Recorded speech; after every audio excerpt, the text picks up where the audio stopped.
Bengaluru IPL ಕ್ರಿಕೆಟ್ನಲ್ಲಿ 18 ವರ್ಷಗಳ ನಂತರ ಆರ್ಸಿಬಿ ತಂಡ ಗೆದ್ದಿರುವುದು ತುಂಬಾ ಸಂತೋಷದ ಸಂಗತಿ.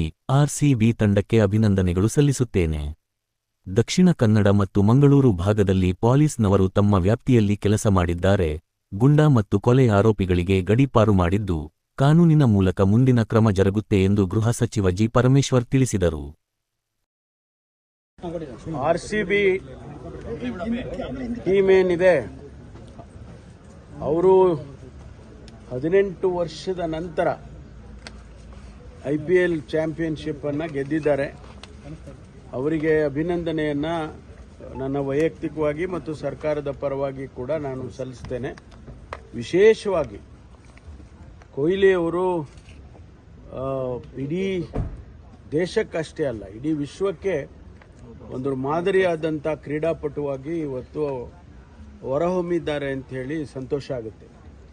ಯಾಕೆಂದರೆ ಅವರು ಟೀಮ್ ಗೆದ್ದಂಥ ಸಂದರ್ಭದಲ್ಲಿ ಆಡಿದಂಥ ಮಾತುಗಳನ್ನು ಗಮನಿಸಿದರೆ ಅವರು 18 ವರ್ಷ ಒಂದು ಟೀಮಿಗೆ ಆಡಿದ್ದು ಎಲ್ಲ ಕ್ರೀಡಾಪಟುಗಳಿಗೆ ಒಂದು ಸಂದೇಶ ಕೊಡುತ್ತೆ. ಲಾಯಲ್ಟಿ ಅನ್ನೋದು ಒಂದು ಸಂದೇಶವನ್ನು ಅವರು ಇವತ್ತು ಕೊಟ್ಟಿದ್ದಾರೆ. ಅದರ ಜೊತೆಗೆ ಅವರ ಎಮೋಷನಲ್ ಬಾಂಡೇಜು ನನಗೆ ಬೆಂಗಳೂರು ಅಂತ ಹೇಳಿದ್ರಲ್ಲ, ಅದು ನಿಜಕ್ಕೂ ಕೂಡ ನಮ್ಮೆಲ್ಲರಿಗೂ ಕೂಡ ಸಂತೋಷವನ್ನು ತಂದಿದೆ. ಸಂಜೆ ಬಹುಶಃ 4 ಗಂಟೆಗೆ ಅಂತ ಕಾಣಿಸುತ್ತೆ, ನಾವು ಸರ್ಕಾರದ ವತಿಯಿಂದ ಅವರಿಗೆ ಒಂದು ಅಭಿನಂದನೆಯನ್ನು ಕೂಡ ಮಾನ್ಯ ಮುಖ್ಯಮಂತ್ರಿಗಳು ಏರ್ಪಾಟ್ ಮಾಡ್ತಿದ್ದಾರೆ. ಹೇಗಿರುತ್ತೆ ಸರ್ ಅಭಿನಂದನೆ? ಗೊತ್ತಿಲ್ಲ ರೂಪುರೇಷೆಗಳು, ಅದಕ್ಕೆ ಹೊರಟಿದ್ದೆ ನಾನು ಈಗ. ಯಾಕೆಂದರೆ ಪೊಲೀಸ್ ಇದು ಎಲ್ಲ ಅರೇಂಜ್ಮೆಂಟ್ಸು ಅದೆಲ್ಲ ಮಾಡಬೇಕು. ಎಲ್ಲಿ ಮಾಡೋದು ಅಂತ ಏನು ತೀರ್ಮಾನ ಮಾಡಿದ್ದಾರೆ ಮುಖ್ಯಮಂತ್ರಿಗಳು. ವಿಧಾನಸೌಧದ ಮೆಟ್ಟಲ ಮೇಲೆ ಅಂತ ಒಂದು ಸಲಹೆ ಇತ್ತು, ಗ್ರ್ಯಾಂಡ್ ಸ್ಟೆಪ್ಸ್ ಮೇಲೆ. ಇನ್ನೂ ಕೆಲವರು ಇಲ್ಲ ಸ್ಟೇಡಿಯಮಲ್ಲೇ ಮಾಡಿದರೆ ಒಳ್ಳೆಯದು ಸೆಕ್ಯೂರಿಟಿ ದೃಷ್ಟಿಯಿಂದ ಅಂತೇಳಿ ಒಂದು ಸಲಹೆ ಇದೆ. ಅದು ಏನು ತೀರ್ಮಾನ ಏನು ಮಾಡ್ತಾರೆ ಅಂತ ನೋಡಬೇಕು. ವಿಜಯ ಯಾತ್ರೆಗೆ ಏನಾದ್ರು ಪರ್ಮಿಟ್ ಮಾಡಿದ್ದಾರೆ ಸರ್? ಅಂದರೆ ಓಪನ್ ಬಸ್ಸಲ್ಲಿ ಅವರಿಗೆ ಹೋಗ್ಲಿಕ್ಕೆ ವಿಧಾನಸೌಧ ಅದು ಇಲ್ಲಿ ಆದರೆ ಗ್ರ್ಯಾಂಡ್ ಸ್ಟೆಪ್ಸ್ ಮೇಲೆ ಆದರೆ ಅಲ್ಲಿಂದ ಸ್ಟೇಡಿಯಂವರೆಗೂ ಓಪನ್ ಇದರಲ್ಲಿ ವೆಹಿಕಲಲ್ಲಿ ಹೋಗೋದು ಅಂತೇನೋ ಹೇಳಿದ್ದಾರೆ. ನನಗೆ ಬೆಳಿಗ್ಗೆ ನಮ್ಮ KSCA ಕಾರ್ಯದರ್ಶಿಗಳು ಬಂದು ನನಗೆ ಭೇಟಿ ಮಾಡಿದರು. ಈ ರೀತಿ ಮಾಡಬೇಕು ಅಂತ ತಿಳ್ಕೊಂಡಿದ್ದೀವಿ. ಮುಖ್ಯಮಂತ್ರಿಗಳು, ನೀವು ಮತ್ತು ಉಪಮುಖ್ಯಮಂತ್ರಿಗಳು, ನೀವು 3 ಜನ ಬರಬೇಕಾಗಿ ಅಂತೇಳಿ ಅರೇಂಜ್ಮೆಂಟ್ಸಿಗೆಲ್ಲ ಸ್ವಲ್ಪ ಸಹಕರಿಸಬೇಕು ಅಂತ. ಪ್ರೀ ಮೀಟಿಂಗ್ ಏನಾರು ಇದೆಯಾ ಸರ್? ಅದೇ ಈಗ ನಾನು CM ಹತ್ರ ಹೋಗಿ ಮಾತಾಡಿ ಏನು ಅರೇಂಜ್ಮೆಂಟ್ಸು ಪೊಲೀಸ್ ವತಿಯಿಂದ ಏನು ಅರೇಂಜ್ಮೆಂಟ್ಸ್ ಮಾಡಬೇಕು ಅದಕ್ಕೆಲ್ಲ ಮಾಡೋ ಏರ್ಪಾಟ್ ಮಾಡ್ಕೊಳ್ತೀವಿ.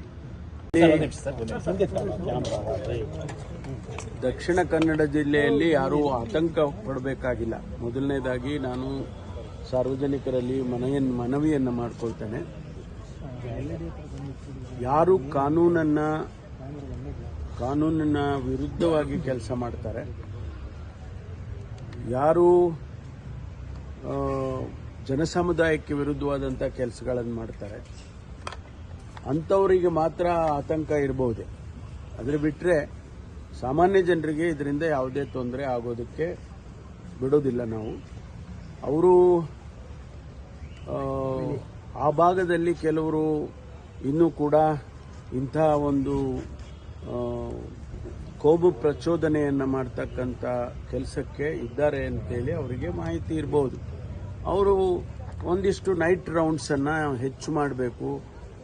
ಮನೆಗೆ ಹೋಗಿ ಅವರನ್ನು ಒಂದು ರೀತಿಯ ಸಪೋರ್ಟಿವ್ ಆಗಿ ಧೈರ್ಯ ತುಂಬತಕ್ಕಂಥ ಕೆಲಸವನ್ನು ಮಾಡಬೇಕು. ಅದರ ಜೊತೆಯಾಗಿ ಯಾರಾದರೂ ಅಂಥವ್ರಿದ್ರೆ ಅವರನ್ನು ಕೂಡ ನಾವು ಪರಿಶೀಲನೆ ಮಾಡಬೇಕು ಅಂತ ಹೇಳಿ ನೈಟ್ ರೌಂಡ್ಸನ್ನು ಮಾಡ್ತಿದ್ದಾರೆ ಅಂತೇಳಿ. ಜನಸಮುದಾಯ ಆತಂಕ ಪಡುವಂಥದ್ದು ಅಗತ್ಯ ಇಲ್ಲ. ಅವ್ರಿಗೆ ಯಾರಿಗೂ ಕೂಡ ತೊಂದರೆ ಆಗದಾಗೆ ನಾವು ನೋಡ್ಕೊಳ್ತೀವಿ ಎನ್ನುವಂಥ ಭರವಸೆಯ ಮಾತನ್ನು ನಾನು ಈ ಸಂದರ್ಭದಲ್ಲಿ ಹೇಳ್ತೇನೆ. ಯಾರನ್ನು ನಾವು ಟಾರ್ಗೆಟ್ ಮಾಡೋದಕ್ಕೆ ಹೋಗೋದು? ನಾನು ಹೇಳಿದಾಗೆ ನೀವು ಸಾರ್ವಜನಿಕವಾಗಿ ಕಾನೂನಿನ ಚೌಕಟ್ಟಿನಲ್ಲಿ ನಡ್ಕೊಳ್ಳೋದಾದ್ರೆ ಭಯ ಯಾಕೆ?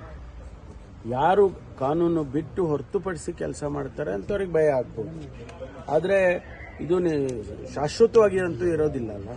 ಈಗ ನಾವು ಈಗಾಗಲೇ ತೀರ್ಮಾನ ಮಾಡಿದ್ದೇವೆ, ಏನು ಆಂಟಿ ಕಮ್ಯುನಲ್ ಫೋರ್ಸನ್ನು ಮಾಡ್ತೇವೆ ಅಂತ ಹೇಳಿದ್ವಿ. ಬಹುಶಃ ಈ ವಾರ ಇನ್ನು 10 ಡೇಸಲ್ಲಿ ಅದನ್ನು ಲಾಂಚ್ ಮಾಡ್ತೇವೆ. ಆಗಲೂ ಕೂಡ ಕೆಲವು ರೆಸಿಸ್ಟೆನ್ಸ್ ಬಂದೇ ಬರುತ್ತೆ. ಹೌದಪ್ಪ ನಮಗೆ ಆಗಬೇಕಾಗಿತ್ತಿದು ಅಂತೇಳಿ. ಆದರೆ ನಮಗೆ ಸರ್ಕಾರಕ್ಕೆ ಒಂದು ಜವಾಬ್ದಾರಿ ಇದೆ ಅಲ್ವಾ, ಶಾಂತಿಯನ್ನು ಕಾಪಾಡ್ತಕ್ಕಂಥ ಜವಾಬ್ದಾರಿ ಸರ್ಕಾರಕ್ಕಿದೆ. ಅದಕ್ಕೆ ಅನೇಕ ಕ್ರಮಗಳನ್ನು ತಗೊಳ್ಳೇಬೇಕಾಗುತ್ತೆ, ತಗೊಳ್ತಾರೆ. ನಾವ್ಯಾರು ಇಲ್ಲಿಂದ ದಿನನಿತ್ಯ ಗಂಟೆಗೆ ಇನ್ಸ್ಟ್ರಕ್ಷನ್ಸ್ ಕೊಡೋದಿಲ್ಲ, ಮುಖ್ಯಮಂತ್ರಿಗಳು ಕೊಡೋದಿಲ್ಲ, ನಾನು ಕೊಡೋದಿಲ್ಲ. ಅವರು ಇಲಾಖೆಯವರು, ನಾವು ಅವ್ರನ್ನ ಕೇಳ್ತೀವಿ, ಏನ್ರಿ ಅಲ್ಲಿ ಗಲಾಟೆ ಆಗಿದೆ, ಯಾಕೆ ಗಲಾಟೆ ಆಯಿತು, ಏನು ಮಾಡಿದ್ರಿ ಅಂದಾಗ ಅವರು ಅಲ್ಲಿ ಸ್ಥಳೀಯವಾಗಿ ಆ ಸ್ಪಾಟ್ನಲ್ಲಿ ಏನು ಮಾಡಬೇಕು ಅದನ್ನು ಅವರು ಕ್ರಮ ಮಾಡ್ತಾರೆ. ಅವರು ಅದಕ್ಕೆ ಅವರಿಗೆ ಲೈಟ್ ಡೌನ್ ರೂಲ್ಸ್ಗಳಿರ್ತವೆ, ಅದ್ರ ಪ್ರಕಾರ ಮಾಡ್ತಾರೆ. ಗಡೀಪಾರು ಮಾಡಲಾಗಿದೆ. ಹೌದಲ್ಲ, ನಾನು ಹೇಳಿದಾಗೆ ಯಾರು ನಿಮಗೆ ಕೊಲೆ ಸುಲಿಗೆ ಈ ಥರದ್ದಕ್ಕೆಲ್ಲ ಭಾಗಿಯಾಗ್ತಾರೆ ಅಂಥವ್ರಿಗೆ ಏನು ಮಾಡಬೇಕು? ಅಂಥವ್ರು ಯಾರಾದರೂ ಇದ್ರೆ ಅವರು ಅಂಥ ಸೂಚನೆಗಳು ಕಂಡು ಬಂದರೆ ಅವ್ರನ್ನ ಕೆಲವು ದಿವಸ ಮಾಡ್ತಾರೆ. ಅನಂತರ ಕಾನೂನಿದೆ, ಕಾನೂನಿನಲ್ಲಿ ಏನು ತೀರ್ಮಾನಗಳಾಗ್ತವೋ ಅದ್ರ ಪ್ರಕಾರ ಆಗುತ್ತೆ. Okay, thank you.